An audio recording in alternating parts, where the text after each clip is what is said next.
आज कोर्ट में हुआ है। एक मिनट चलो भाई चलो। नहीं यार की करिए ना लोग। नहीं सर गल इदा जी अज जो सुनवाई हुई सी पहला पंजाबी च हाँ हाँ चलो। ਅੱਜ ਸਰ ਜੋ ਸੁਣਵਾਈ ਹੋਈ ਸੀ ਮਾਨਯੋਗ ਹਾਈ ਕੋਰਟ ਦੇ ਵਿੱਚ ਤੇ ਜੋ ਪੰਜਾਬ ਸਰਕਾਰ ਵਾਲੇ ਪਾਸੋਂ ਜੋ ਐਡਵੋਕੇਟ ਜਨਰਲ ਸਾਹਿਬ ਪੇਸ਼ ਹੋਏ ਸੀ ਤੇ ਜੋ ਐਮਿਕਸ ਕਿਉਰੀ ਜੱਜ ਸਾਹਿਬ ਨੇ ਜਿਨ੍ਹਾਂ ਦੀ ਡਿਊਟੀ ਲਾਈ ਸੀ ਤਨੂ ਬੇਦੀ ਮੈਮ ਜੋ ਫਰੈਂਡ ਆਫ ਕੋਰਟ ਹੁੰਦੇ ਨੇ ਉਹ ਪੇਸ਼ ਹੋਏ ਸੀ ਤੇ ਮੈਂ ਬੀਇੰਗ ਦਾ ਪਟੀਸ਼ਨਰ ਤੇ ਮੇਰੇ ਜੋ ਵਕੀਲ ਸਾਹਿਬ ਨੇ ਐਡਵੋਕੇਟ ਜਜਪ੍ਰੀਤ ਸਿੰਘ ਵੜਿੰਗ ਉਹ ਪੇਸ਼ ਹੋਏ ਸੀ ਤਾਂ ਉੱਥੇ ਜੋ ਐਡਵੋਕੇਟ ਜਨਰਲ ਸਾਹਿਬ ਨੇ ਗੱਲ ਰੱਖੀ ਵੀ ਜੋ ਭਾਈ ਅੰਮ੍ਰਿਤਪਾਲ ਸਿੰਘ ਦੀ ਅਰੈਸਟ ਨਹੀਂ ਹੋਈ ਹੈ ਜੀ ਤੇ ਉਹਨਾਂ ਨੇ ਇਹ ਵੀ ਗੱਲ ਰੱਖੀ ਵੀ ਜੋ ਸਾਡੀਆਂ ਏਜੰਸੀਆਂ ਦੇ ਨਾਲ ਜੋ ਪੂਰਾ ਕੋਆਰਡੀਨੇਸ਼ਨ ਚੱਲ ਰਹੀ ਹੈ ਤੇ ਉਸ ਤੋਂ ਬਾਅਦ ਜੋ ਜੱਜ ਸਾਹਿਬ ਨੇ ਕਿਹਾ ਵੀ ਤੁਸੀਂ ਐਫੀਡੇਵਿਟ ਦੇ ਉੱਪਰ ਇਹ ਗੱਲ ਰੱਖੋ ਤੇ ਸਾਨੂੰ ਵੀ ਕਿਹਾ ਵੀ ਅਸੀਂ ਜਿਵੇਂ ਜੋ ਸਾਡੀ ਪਟੀਸ਼ਨ ਵਿੱਚ ਗਰਾਊਂਡ ਹੈ ਵੀ ਭਾਈ ਅੰਮ੍ਰਿਤਪਾਲ ਸਿੰਘ ਪੁਲਿਸ ਦੀ ਗਿਰਫਤ ਵਿੱਚ ਨੇ ਤੇ ਅਸੀਂ ਵੀ ਆਪਦਾ ਐਫੀਡੇਵਿਟ ਦਈਏ ਤੇ ਉਸ ਨਾਲ ਜਿੰਨਾ ਵੀ ਸਾਡਾ ਜੋ ਸਪੋਰਟਿੰਗ ਐਵੀਡੈਂਸ ਹੈ ਉਹ ਸਪੋਰਟਿੰਗ ਐਵੀਡੈਂਸ ਵੀ ਅਸੀਂ ਇੱਕ ਐਪਲੀਕੇਸ਼ਨ ਲਾ ਕੇ ਜੋ ਮਾਨਯੋਗ ਅਦਾਲਤ ਅੱਗੇ ਰੱਖਾਂਗੇ ਤੇ ਜੋ ਕੱਲ ਨੂੰ ਇਸ ਕੇਸ ਦੀ ਜੋ ਅਗਲੀ ਸੁਣਵਾਈ ਰੱਖੀ ਹੈ ਜੀ 29 ਮਾਰਚ ਨੂੰ ਤੁਸੀਂ ਵਾਰੰਟ ਅਫਸਰ ਲਗਾਉਣ ਦੇ क्या क्या डॉक्यूमेंट्स दिए सर आपने?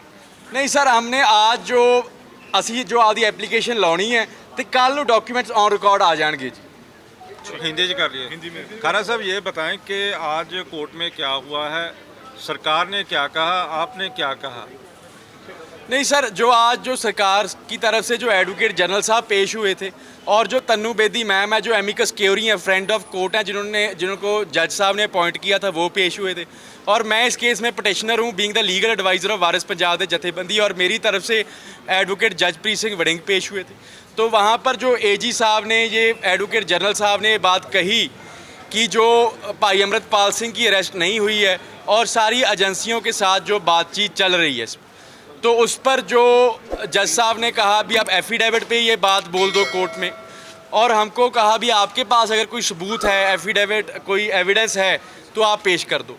तो उस पर हमने जो एक एप्लीकेशन लगाएंगे और जितना भी हमारे पास जो हम एविडेंस कलेक्ट कर सके जहाँ जिन्होंने लोगों ने हमको भेजा जितना भी हमारे पास है वो हम एप्लीकेशन के थ्रू कल को 29 मार्च की सुनवाई रखी है तो कल तक वो पेश कर देंगे। आपने वारंट अफसर की डिमांड की थी कि वारंट अफसर हमें दिया जाए?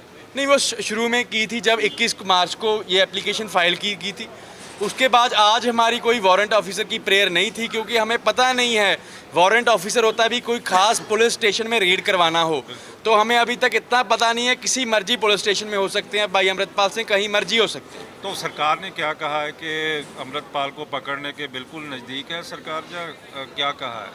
हाँ जी जो एडवोकेट जनरल साहब ने जो बातें हुई हैं कोर्ट में ऑन रिकॉर्ड हुई हैं उन्होंने कहा भी हम काफ़ी नज़दीक हैं अमृतपाल को पकड़ने। ये एडवोकेट जनरल साहब की स्टेटमेंट थी ये मेरी स्टेटमेंट नहीं है। तो आपकी क्या स्टेटमेंट है इसको लेकर? नहीं देखो मेरी तो वही स्टेटमेंट है जो मैंने पिटीशन डाली है हेबियस कॉर्पस की पिटीशन डाली है भी जो भाई अमृतपाल सिंह इनकी इलीगल कस्टडी में है और वो उनको प्रोड्यूस करें जो लीगल कार्रवाई है जो वारिस पंजाब की जथेबंदी है वो कर रही है जितने भी नौजवान हैं चाहे असम में है NSA लगे हैं उनकी भी जो लीगल प्रोसीडिंग्स है लीगल पैरवी है सारी वारिस पंजाब की जथेबंदी करेगी।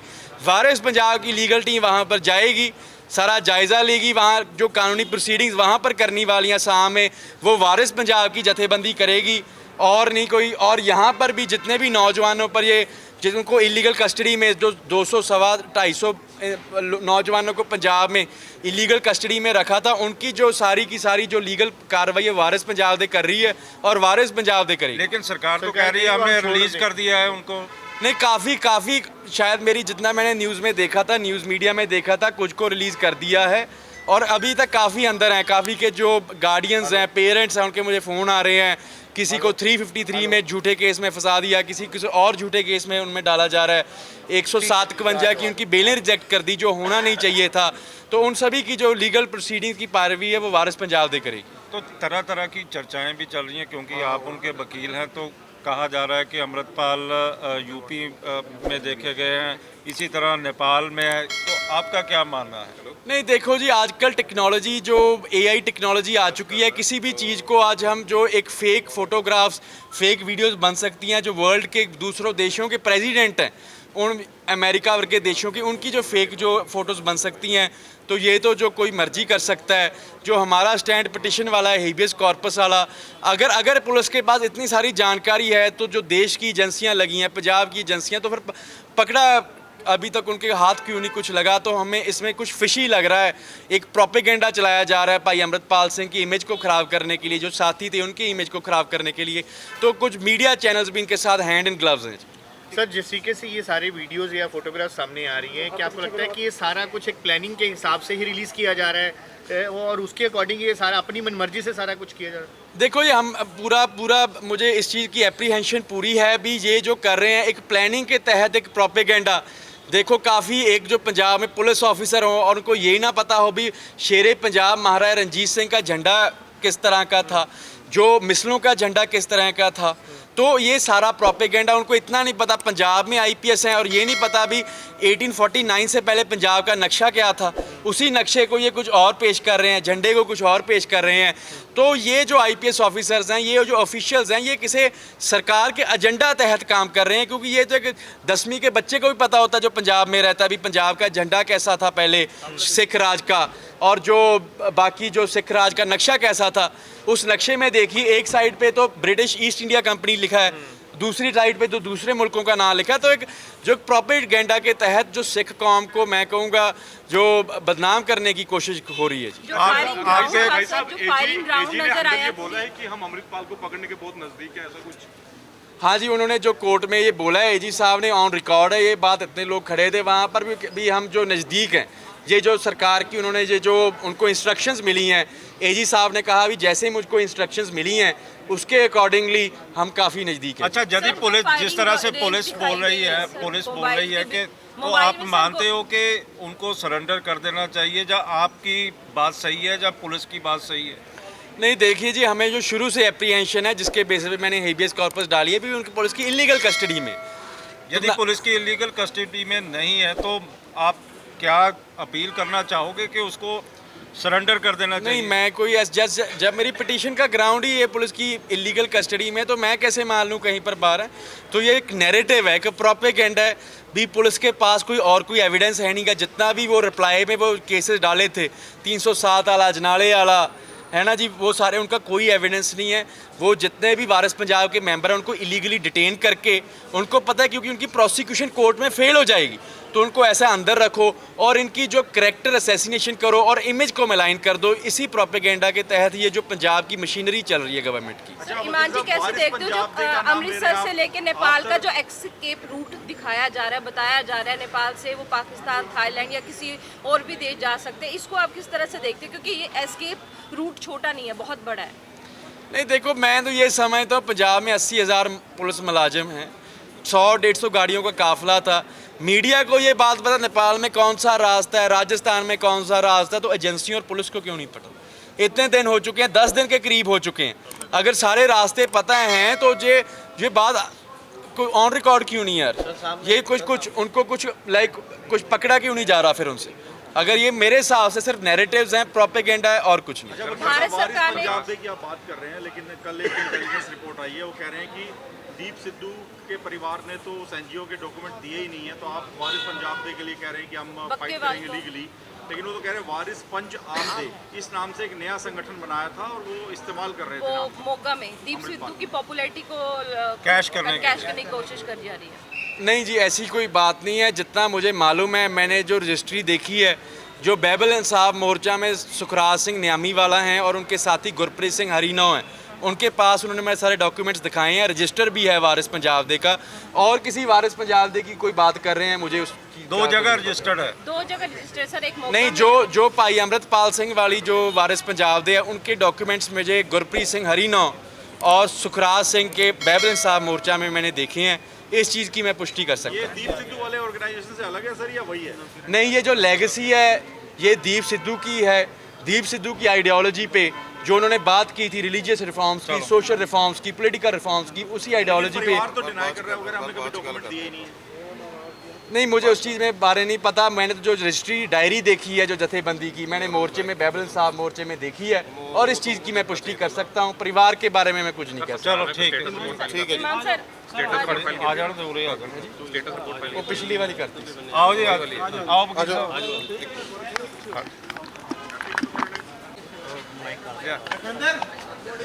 लखविंदर वकील साहब, आपने भी पटिशन दायर की थी, अलग अलग पटिशनों में एक ही कोर्ट में सारी लग गई थी, तो आपकी पटिशन में क्या था और कोर्ट ने क्या कहा? इस तरह जी कि मेरे ख्याल हिंदुस्तान के इतिहास से पहली बारी गल होएगी कि बंदे डिटेन किए होन ते वकीलों को मिलने की इजाजत लेनी पवे। ये कभी नहीं होया कि वकीलों को रिटां फाइल करनियां पैण भी सानू जिहड़ा हैगा मुलजमां नूं मिलन दिता जाए। मैं अपने 36 साल में इन्ने टाडा के केस किए, पोटा के किए, युवापा के किए, NSA के किए, कभी भी नहीं होया कि वकीलों को ना मिलन दिता जाए। 2500 किलोमीटर दूर बंदियां नूं जेल सुट दिता गया, जिन्हां जेल दे अगर सी phone number online see cheque करोगे वो फोन नंबर भी नहीं एग्जिस्ट करते, चलते ही नहीं, ना IG का चलता है ना जेल का चलता है। ईमेल्स पाते हो, ईमेल का कोई जवाब नहीं दिंदा। सो अज जी असी पटीशन दायर की सी गुरी औजले वालों, ਉਹਦੇ ਭਰਾ ਨੇ ਦਾਇਰ ਕੀਤੀ ਸੀ ਵੀ ਜਦ ਦਾ ਉਹਨੂੰ ਚੁੱਕਿਆ ਤੁਸੀਂ ਨਾ ਤਾਂ ਮਿਲਾਇਆ ਨਾ ਸਾਨੂੰ ਕਿਸੇ ਨੂੰ ਦੱਸਿਆ ਕਿ ਬੰਦਾ ਕਿੱਥੇ ਬੰਦ ਹੈ ਕਿੱਥੇ ਨਹੀਂ ਹੈ। ਹੁਣ ਤੁਸੀਂ ਦੱਸਦੇ ਹੋ ਵੀ NSA 'ਚ ਬੰਦ ਹੈ, ਨਾ ਤੁਸੀਂ ਵਕੀਲਾਂ ਨੂੰ ਮਿਲਣ ਦੀ ਇਜਾਜ਼ਤ ਦੇ ਰਹੇ ਹੋ। ਹੁਣ ਜਿਹੜਾ NSA ਐਕਟ ਹੈ ਬੜਾ ਇੱਕ ਯੂਨੀਕ ਐਕਟ ਹੈਗਾ, ਉਹਦੇ 'ਚ ਹਰੇਕ ਚੀਜ਼ ਟਾਈਮ ਬਾਉਂਡ ਹੋਣੀ ਚਾਹੀਦੀ ਹੈ। ਹੁਣ ਉਹ ਟਾਈਮ ਬਾਉਂਡ ਜਿਹੜੀ ਚੀਜ਼ ਹੈ ਤਾਂ ਹੀ ਹੋ ਸਕਦੀ ਹੈ ਜੇ ਵਕੀਲ ਜਾ ਕੇ ਮਿਲਣ। ਹੁਣ ਵਕੀਲਾਂ ਨੂੰ ਤੁਸੀਂ ਮਿਲਣ ਨਹੀਂ ਦਿੰਦੇ ਤੇ ਨਾ ਉਹਨੂੰ ਰਿਪਰੈਜ਼ੈਂਟੇਸ਼ਨ ਦੇਣ ਦਾ ਕੋਈ ਮੌਕਾ ਹੈ। ਸੋ ਇੱਕ ਤਰੀਕੇ ਨਾਲ ਨਾ ਕੋਈ ਅਪੀਲ ਨਾ ਕੋਈ ਦਲੀਲ, ਤੇ ਬੜੀ ਹਾਸੋਹੀਣੀ ਗੱਲ ਹੈ। ਸਰਕਾਰਾਂ ਕਿਸ ਤਰੀਕੇ ਨਾਲ 2500 ਕਿਲੋਮੀਟਰ ਦੂਰ ਬੰਦਿਆਂ ਨੂੰ ਭੇਜ ਕੇ ਇਹ ਕਹਿੰਦੀ ਵੀ ਵਕੀਲ ਵੀ ਨਾ ਮਿਲਣ।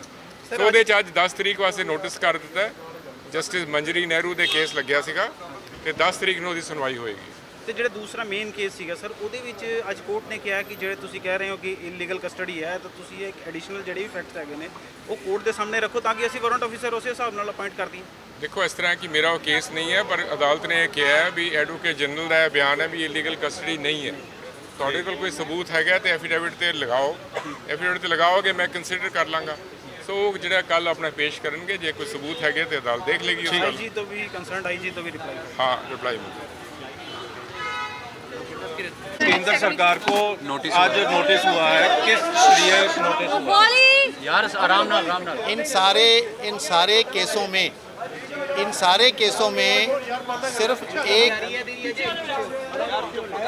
केसों में भारत सरकार सिर्फ एक केस में पार्टी है जहां एक डेटेन्यू की धर्मपत्नी ने याचिका दायर की है कि उनके पति को प्रोड्यूस किया जाए, इलीगल डिटेंशन है, डिटेंशन ऑर्डर वगैरह दिया जाए।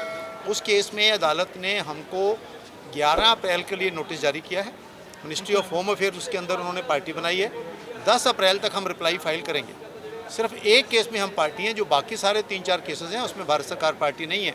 उसमें कुछ कल पे रखे हैं जिन पर पंजाब सरकार रिप्लाई फाइल करेगी और किसी एक केस में पंजाब सरकार को भी 10 अप्रैल के लिए नोटिस जारी होगा। कल के लिए कौन से रखेंगे? कलसी वाला केस फिर वो बता पाएंगे। 2-3 केस दलजीत हैं सिंह कलसी वाला केस है, उसमें क्या कहा गया है? जिसमें कुछ लोगों ने ये कहा है कि उनके जो संबंधी हैं या उनके जो मित्र हैं वो इलीगल कस्टडी में हैं, उनको गिरफ्तार किया गया है। उसके संबंध में उन्होंने कहा कि पंजाब सरकार कल अपना जवाब फाइल करे। ठीक। सर, हाईकोर्ट की एक ऑब्जर्वेशन भी है कि अगर पुलिस कस्टडी में कोई है तो जो पिटिशनर है याचिकाकर्ता के वकील वो हाईकोर्ट को बताएं कि कोई प्रूफ है, तो हाईकोर्ट जो है इंक्वायरी भी मांग करेगा, लेकिन प्रूफ देखिए एक बात आप समझ लीजिए, हैबियस कार्पस पिटिशन का मतलब क्या होता है? हैबियस कार्पस पिटिशन का मतलब ये होता है कि आपको किसी पुलिस स्टेशन में, किसी ऑफिस में, किसी घर में इलीगली डिटेन किया गया है और हाईकोर्ट आपको अपना वारंट ऑफिसर भेज के ये बताए कि वहाँ जाए, चेक करे और उस बंदे को रिलीज़ करे। तो हाईकोर्ट बार बार पूछ रहा है, वो यही पूछ रहा है कि आप ये बताइए कि आपके मुताबिक वो कहाँ पे है। जगराओं में है, लुधियाना में है, अमृतसर में है, जहाँ आप कहोगे वहीं तो वारंट ऑफिसर जाएगा। ऐसा तो नहीं होगा कि वारंट ऑफिस लेके वो सारे उसमें घूमता जाए। तो आज ये हाईकोर्ट ने उनके दूसरे वकीलों को ये भी कहा है कि आप इस संबंध में जो भी आपके पास एविडेंस है, मटीरियल है, वो अगर वो रिकॉर्ड पे लाते हैं तो अदालत उसके मुताबिक कार्रवाई करेगी। Thank you sir.